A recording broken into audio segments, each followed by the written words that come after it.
parrot thing to start the display with, because Rio is actually a great parrot to tell you all about what makes a parrot a parrot. So there are lots of different parrots found around the world, but all of them have got a big hook-shaped beak, just like Rio's got here, and they've also all got two toes that face forward and two toes that face backwards. And that's one of the features that all parrots have got in common with each other. And there are 372 different types of parrots found throughout the world, and what we're going to do is introduce you to just another 3 of those in just a moment. Now Rio's going to head out to Alex out the back, so Rio, if you'd like to head off, hopefully she's going to get a nice big round of applause from everyone out here in the arena. Now the next parrot we're going to be introducing you to today comes from South America, and the first one is Ronaldo. And Ronaldo's a very much bigger than Rio. That's because Ronaldo is actually a green-winged macaw. Green-winged macaws are the second largest type of parrot in the world. Now, green-winged macaws are found throughout South America. They're found mainly in the Amazon, but that doesn't make these very large birds an Amazon parrot. In fact, we've got 2 parrots which are classed as Amazon parrots over here. In fact, all Amazon parrots look like Paddy and Rick. So these guys are all green. They're quite little. Young man, if you'd like to make your way back to your seat for us, these parrots do bite people they don't know. That's right. We've got a lot over here, great. Now, these guys here are just... Now these guys just here are actually great little parrots to demonstrate what makes them Amazon parrots. Because Amazon parrots are all green, they're all medium sized, and they've all got what, Paddy? That's right, tiny little short tail. Paddy's showing off front just here. Now Paddy's tail is very short and very green. He's a yellow-naped Amazon parrot, very, very good at talking.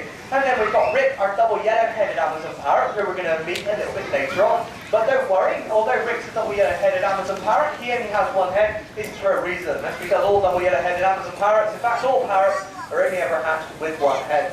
Now Paddy, like I said, is a very, very good talking parrot. And our little Paddy just here is going to be saying lots and lots of different things to you today. So first of all, Paddy, do you want to say hello? That's right. What about hello, Paddy? No? Alright. Why don't we say hello, Paddy? Oh, alright. We'll put you back. We'll tell you guys a little bit more about these parrots instead. Now, we'll tell you about what these parrots like to eat. In fact, parrots in the wild eat a huge variety of different fruit, nuts, seeds and berries. And unfortunately for these parrots, their fruit, nuts, seeds and berries grow at the ends of the thin branches at the ends of the trees. So what we're going to do is we're going to set Rick a little challenge today. We're going to see if Rick can collect this bit of sunflower seed from out of that bucket. Now this is similar to how it's eaten in the wild, because these birds need to be expert climbers. So Rick, what do you do when you see a bit of food down there? That's right, you have a look out and then you have yourself out the road, out towards the end. And in the wild, here we have sailing down the thin twigs all the way to the end to collect his favourite diet of fruit, nuts, seeds and berries. Now, if Rick was to grab a great big piece of fruit, then he would want to eat it out on those thin twigs, especially if it's nice and windy like it is today. So he'll pick it and he'll climb all the way into the thicker twigs in the middle of the branch, and then he'll start to finish the rest of his dinner from there. Now, that's right, Alex has got the right idea. Let's have a big round of applause for Rick.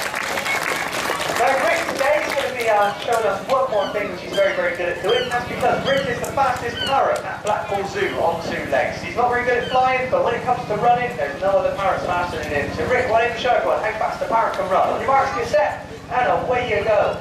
Look at that, look at the speed of those legs. He's only got 2-inch legs, but he's making them work absolutely phenomenally for us today.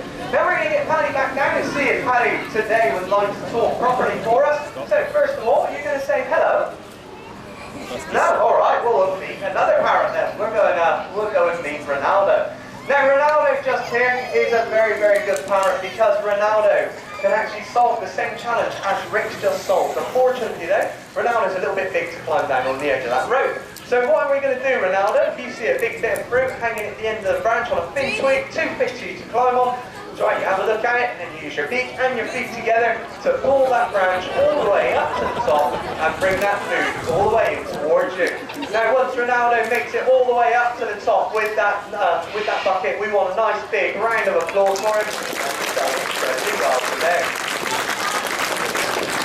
Now Ronaldo in the wild will be feeding on diet of fruit, nuts, seeds and berries, and this actually does include palm nuts and Brazil nuts, which are very hard to open. So we're going to put Ronaldo's beak to the test today. I'm going to put a nice big bit of food inside this first tin. I'm going to put that lid on nice and tight, put that tin inside the next tin, put that lid on nice and tight, and put that tin inside the third tin. Now believe it or not, Ronaldo can actually fly, he's just very, very lazy. But Ronaldo, we want to see how you can use your beak. So why don't you see if you can open those tins for us. Now, green-winged macaws being a very large parrot, has got a very large jaw pressure as well. And they can bite down with over 350 pounds per square inch jaw pressure. So it's incredibly easy for them to open those tins. Now, Ronaldo, you've done incredibly well, but we're going to see next just what else you can do for us. In fact, today we're going to see if Ronaldo can solve a very simple puzzle. Now, it's thought that birds like Ronaldo have got a similar intelligence to that of a 2-year-old child. So we've got a 2-year-old child's toy over here. And Ronaldo, we want you to put all of the different shapes back in the block for us. Now, if Ronaldo manages to do this, we want an extra big round of applause for him. Ronaldo is going to be trying his very best to do this. So Ronaldo, there we go. We've finished all of our seed now. Why don't we come over here and start off putting these shapes in.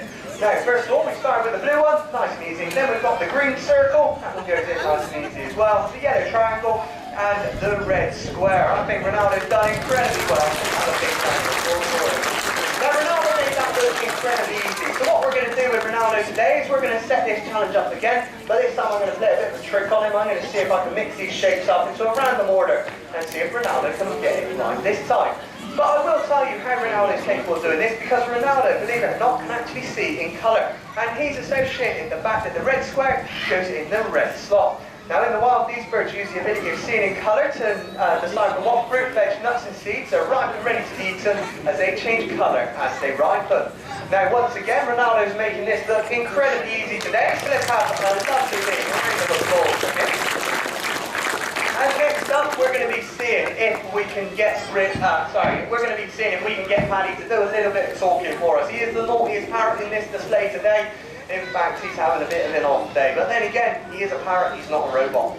So here we go, Paddy. We'll bring you down one more time. So, can you say hello? Hello. That's right. What about hello, Paddy? Hello, Paddy. That's right. You can get it right. Now, if you're very lucky, Paddy doesn't just talk. If you're really, really lucky, Paddy can sing. That's right. A few people that you were laughing. Do you find that funny? Of course you do. Now, in the wild, these birds, they mimic the different sounds they hear around the Amazon rainforest. They mimic all the Amazonian animals, but Paddy's only ever lived in captivity. And the animals he's learned how to mimic are ones you might find in your house or around the farmyard. So you've learned how to sound like a cat and a chicken. There we go. So it's very, very easy for him. Now, believe it or not, Paddy doesn't have a voice box like that. In fact, all he's got is an air pipe which you can constrict and dilate to make the different sounds which you hear today. Now, unfortunately, lots of people have been teaching Paddy some bad habits, and the builders were looking after him in the winter whilst they were building our wolf exhibit, and they've taught him what to do when he sees a pretty lady. That's right, if they get too close, they like to give a nice big kiss. Of course they do. Now, Paddy's done incredibly well for us today, so what we're going to do is get him to say a nice, good, big goodbye to you all. That's right, and let's have a nice big round of applause for little Paddy.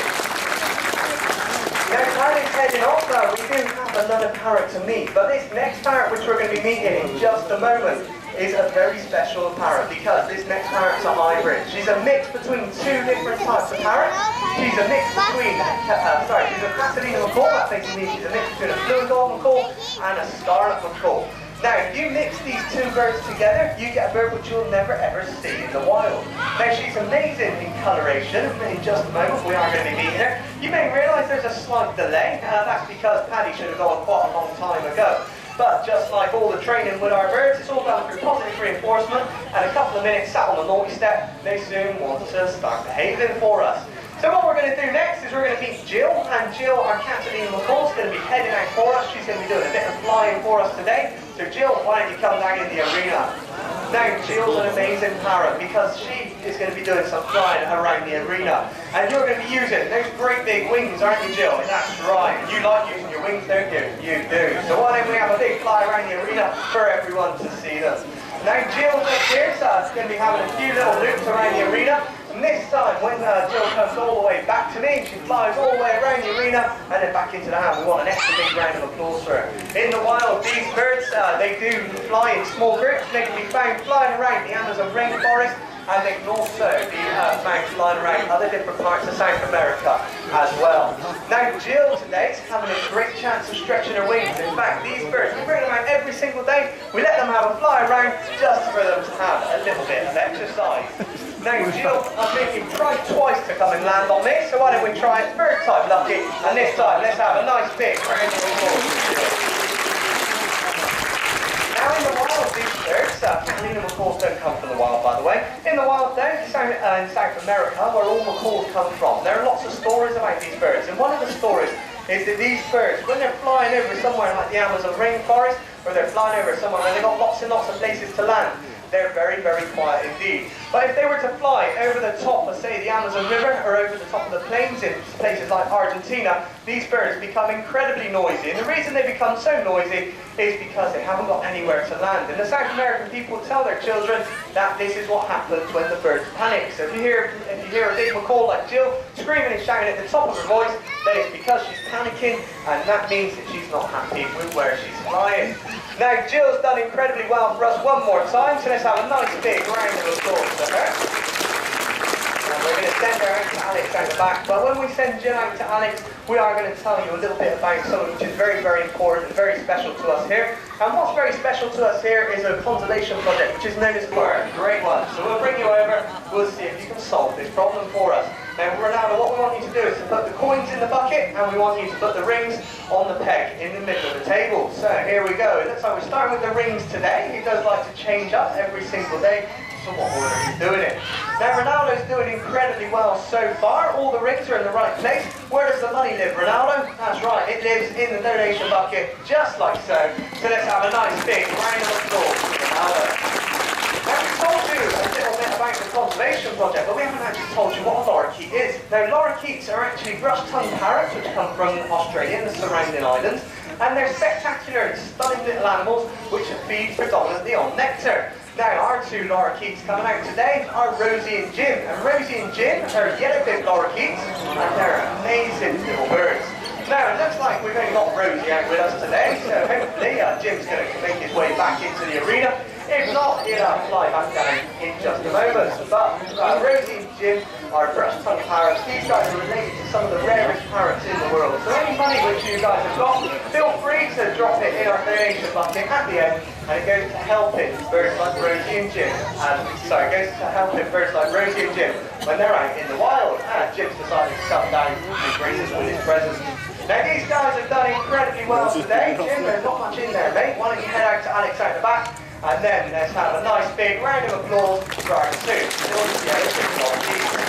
Now, unfortunately, we are just about